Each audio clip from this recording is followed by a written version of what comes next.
And if they end up with the taxpayer mid-level, maybe think about a guy like Day'Ron Sharpe, for example. Not sure that'll be enough for him, and with him being a restricted free agent, maybe not the most likely option, but if they would offer him that and the Brooklyn Nets don't want to match it, then he could be a viable option for their team.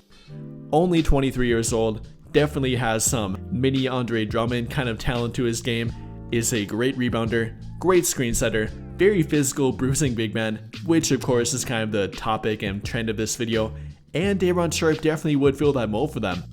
Coming off a season of averaging roughly 8 points per game, 7 rebounds per game, 1 block per game, shooting 52.1% for the field, only playing 18.1 minutes per game, but definitely making an impact in that time frame, I think he'd be a good target for their team. And then, like I talked about, the sign and trade ability, maybe not for a 31-year-old like Steven Adams, but maybe for a guy like Day'Ron Sharpe. I mean, if they can't pull off a trade for the Nets starting center, Nick Claxton, a guy I've talked about and definitely a good fit for their team in my opinion, then maybe they could hunt for their backup, Day'Ron Sharpe.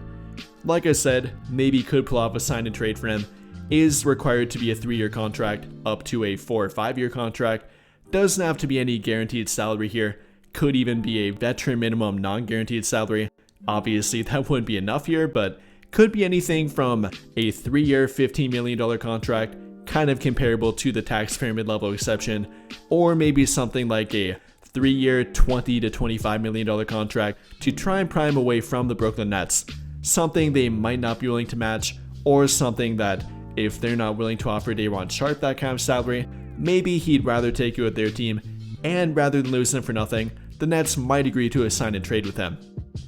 Now I know he might not be the best center on the open market, not comparable to a guy like Miles Turner for example, but if we're trying to be realistic and not play NBA 2K here, he would be a realistic target for them, either potentially through the taxpayer mid-level, worth again roughly $5.6 million, or through a smaller kind of sign and trade deal, maybe offering him again a 3-year $20 million contract that might be enough to get him, and I think he would be a good long-term fit for their team too.